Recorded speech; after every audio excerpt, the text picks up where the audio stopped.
Good morning, everybody. Last night was interesting. Two mice. One was light colored, one was dark colored. I heard something right next to me, right next to my face. I looked up and there was a mouse looking right at me. And I looked down. I had put a paper towel right next to my mat because my nose was so runny. And I didn't think a thing about it. Well, that mouse thought that that was a treasure. And so it was sitting there trying to shred and stuff its cheeks for nesting material. I took the paper towel and threw it across the shelter. It got about halfway and went back to sleep and just kind of shook my head at how ignorant a move that was on my part. I went to sleep, and 1:57 I heard mice walking, or a mouse.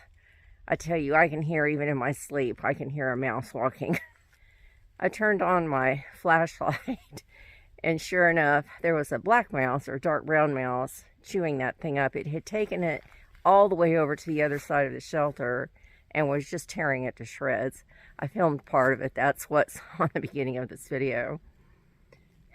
3:34, he came back. 5 o'clock, he came back. That nest is sound and secure and very fluffy with Charmin. Nature, it's awesome. At least they didn't bother my gear, and I cleaned up the mess this morning. Lesson to me, it's a beautiful, beautiful day today. It is 45 degrees. It is an 8.3 mile hike today to Abingdon Gap shelter.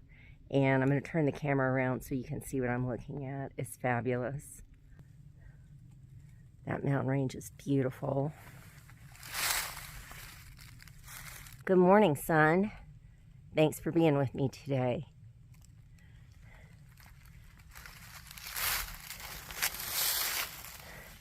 Yesterday, I saw one hiker, and it was a tiny little 4'8" something female that brought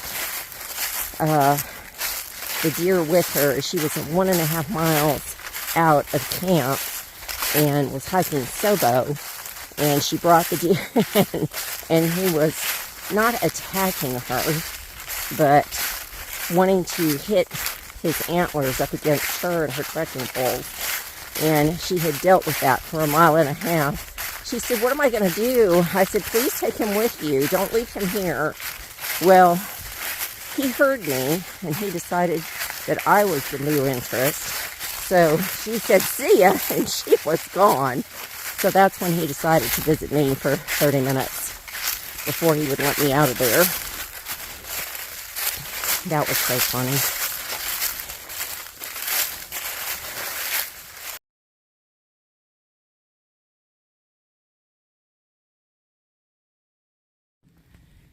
Isn't that beautiful, how the sun is hitting the trees?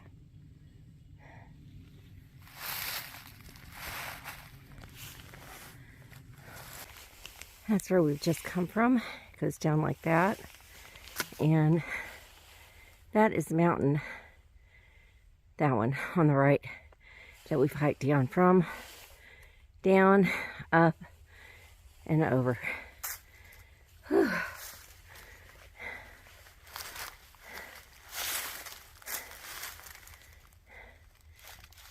The car over there, coming up to a road, that is Highway 421, and we are in No Gap right now. We're on our way to Abingdon Gap shelter. Damascus is 15 miles from here, but if you look at the lower sign, it says 14.8. And this is why signs are not always true, nor AWOL. Far out is really the best thing to use for navigation. It's based on GPS location. So I've stopped at a spring at, well, 4:58, I believe. And everybody said that it was dry. There's a little bit of water in there, which is good, because I'm not sure that there's water at Abingdon. It's questionable. And I'm down to less than 20 ounces, period. So I'm very grateful that I found water. This is my water source. It's pretty mucky. Mosquitoes are kind of flying all over it, so I imagine it's got some mosquito larvae in it. I did fill up my 20-ounce bottle, my smart water bottle, and I've got 1 liter of very murky water in my Canuck bag.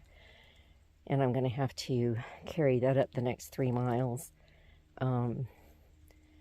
because I'm not sure there's water at the next shelter. Gosh, my hair looks ridiculous. I don't know what to tell you people.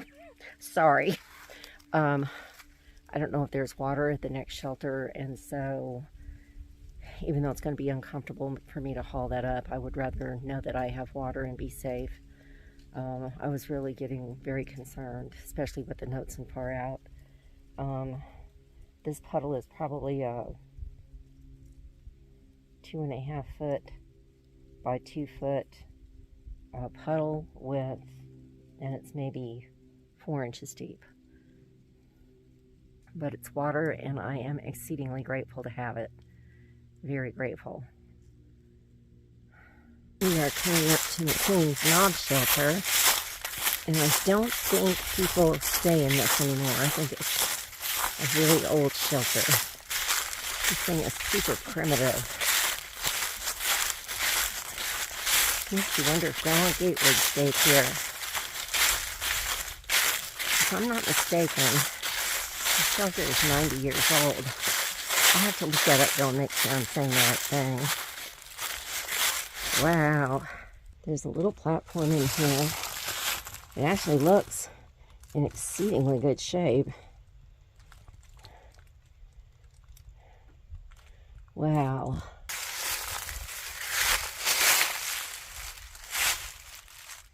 This is awesome. I think this is only supposed to be used in emergencies. Abingdon Gap shelter is another 1.25 miles from here, I believe. There's our shelter, Abingdon Gap. Yay!